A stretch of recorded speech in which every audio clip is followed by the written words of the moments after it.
ni ibyegeranyo Sport Rwanda nizera ko ukomeje kugira ibihe byiza cyane aho utwumvira uherereye hose pfa kubasha kuba wumva ururimi rw'ikinyarwanda. Turagukunda cyane, twebwe twahisemo siporo nk'uko mu izina rya shene yacu cyangwa se rya aho tunyuza umuyoboro wacu wa YouTube tubagezaho amwe mu makuru aba avugwa muri siporo. Nyine ni ibyegeranyo Sport Rwanda, ni siporo nyine muri rusange. So rero twebwe turaje ngo tuganire ku makuru ya siporo aba ari kugenda avugwa, ariko by'umwihariko hano mu Rwanda ni isoko ry'igura n'igurisha. Nyamukandagira ikibuga kikasa imitutu rero ngo amakuru menshi arimo yivugwamo kuko ngo irindiza abakinnyi bamwe abandi basohoka. Rero ni amakuru ari kugenda avugwa hano hirya no hino, rwose ni speculation. Murabizi ko tugiye kuganira ku mukinnyi wayo ukina inyuma ku ruhande rw'iburyo uri no mu ikipe y'igihugu wahamagawe. Ni umukinnyi ukomoka hano mu Rwanda rwose, haraza Nyamirambo. Umukinnyi wigaragaje cyane, waje atwibagiza abakinnyi bamwe barutanga bari bagiranye kabiri, rwose araza arayikaba. Serumogo nubwo ageze kuzanaho akamukura, ariko mu by'ukuri nawe ntago yatinzeho. Nta mukinnyi utajya muri meforume, nawe yari ari muri meforume, ariko ubu ngubu yaragarutse. Ni nayo mpamvu ari mu ikipe y'igihugu, akaba yajyanye n'abandi hariya mu gihugu cya Cote d'Ivoire bagiye gukishaka itike cyangwa se gukina imikino izaba yishe itike yo kujya mu gikombe cy'isi cya 2026. Uyu mukinnyi rero nta wundi bamwita Ombolenga Fitina Umbambebe nk'akazina bakunda kumutazira. Dusazanye ikiganiro rero umenye ibyo no mukinnyi Ombolenga Fitina, operasiyo yose uko imeze, uko agiye hariya byifashe. Makuru yabashije kuba rwose ajya hanze ukuntu ibintu bimeze kuri uno mukinnyi. Ni umukinnyi ubundi amasezerano ye akaba arangiye rwose muri uku kwezi kwa gatandatu. Uno mukinnyi rero ngo ikibazo afite na mbere y'uko ngo yerekeza mu ikipe y'igihugu, ngo nta muyobozi n'umwe mu ikipe ya APR FC wigeze amwegera basenga namuganirize ngo barebe ko wenda banaganira ku kijyanye no kongera amasezerano muri ino kipe. Muri rusange ngo uno mukinnyi nyuma yo kubona ko nta muntu umwitayeho muri ino kipe ya APR FC nk'umukinnyi nyine ukomeye, ngo bamuganirize batangire ngo barebe buryo ki bake extendinga contract yiwe, cyangwa se nyine abashe kuba yaganirizwa, nyine bongera amasezerano. Ibirori yabifashe nk'aho atari ukumuha agaciro cyangwa se batamwiteho nyine ubuyobozi bw'ikipe ya APR FC. Nawe rero hagiye hava amakuru menshi cyane, bamwe mu bamwegereye bagiye amakuru ye nyine yaje kuba ajya hanze, akaba avuga ko uno mukinnyi rwose ngo nta gihindutse rwose, ngo nubwo ngo agiye mu ikipe y'igihugu, ngo hari bamwe mu ba agenti baturutse mu gihugu cya Sudani ngo baza kumureba rwose. Abagenti baturutse mu gihugu cya n'abagenti baturutse mu gihugu cya Libya mu ikipe yitwa Al Ahly Tripoli, ngo bagiye kuba bamureba rwose, ngo bongere bamwitegereze soon as possible, ngo ashobora guhita rwose nawe ngo yerekeza aho Manzi Thierry ari, akajya kuba yakinana mu gihugu cya Libya, akava mu ikipe ya Nyamukandagira ikibuga kikasa imitutu akerekeza hariya muri Libya. Ombolenga Fitina rero usibye n'ayo makuru amwerekeza mu ikipe ya Al Ahly Tripoli, hari n'andi makuru rwose yaje kuba ajya hanze.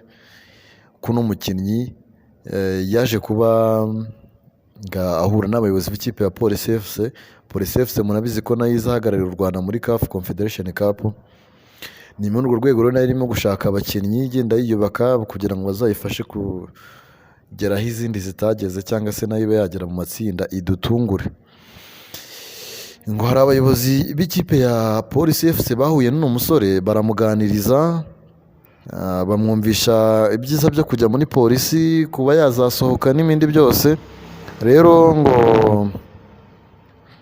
uno mukinnyi ngo ibyo muri Libya biramutse byanze ngo ashobora guhita yerekeza mu ikipe y'igipolisi cy'u Rwanda rwose, akajya kuba yayikinamo ari kuri kabiri rwose akayitera, nyuma y'aho bivuga ko rwose Rutanga atazakomezanya n'ikipe ya Polisi FC Mashami Vincent atamushaka.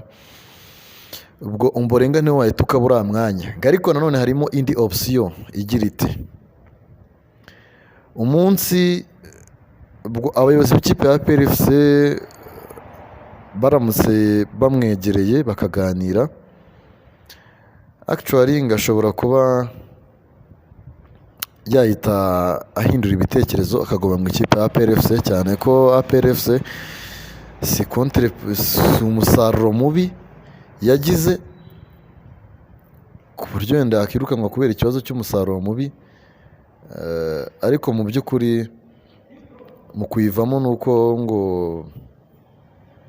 utekereza kuyivamo nyine uko ari kubona nta gaciro bari kumuha mu ikipe ya PFC. Ariko njye simbona uno mukinnyi yahavuye, nubwo nta utakifuza kubona umwana w'umunyarwanda cyangwa se umukinnyi w'umunyarwanda ajya gukina hanze. Ni ibintu biba bishimishije cyane, ni ibintu bizamurira agaciro iyo shampiyona bavuyemo, ni nk'ibintu kandi byongerera agaciro ikipe y'igihugu, cyane ko uko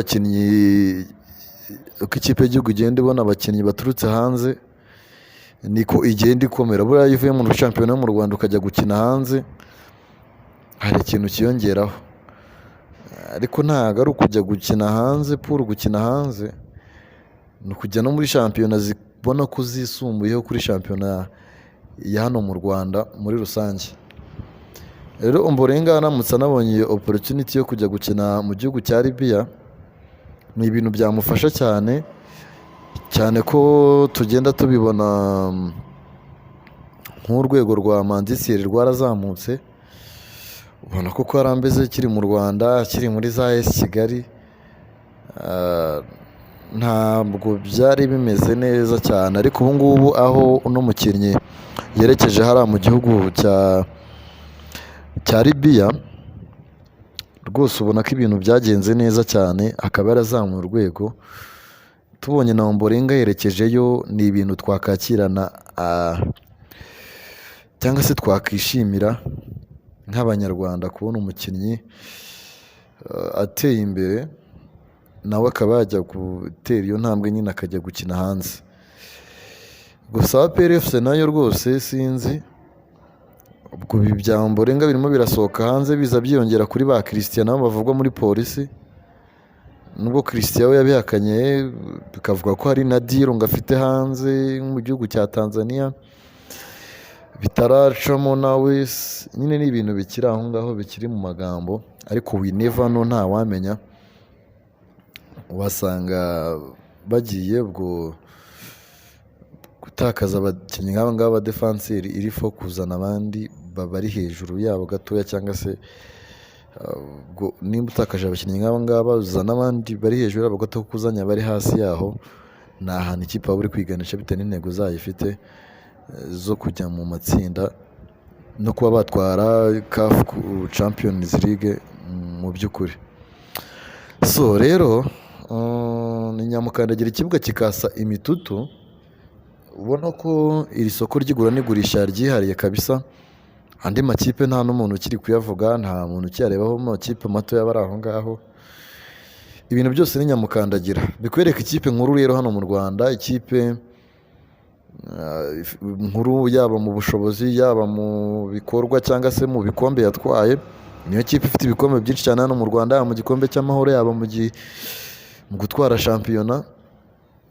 Rero amaso yose bakaba bayahanze ikipe ya PFC bitewe n'ubwo bushobozi bwo kuba ahantu hose yazana umukinnyi, by'umwihariko muri aka karere. Nubwo bigoranye, Simba na Yanga ubona ko zisa nkaho zayitaye ku kijyanye n'ubushobozi n'imishahara abakinnyi baba bahembwa, ariko ni ikipe nayo iteye agafu k'imvugo rimwe rwose, ifite ubushobozi.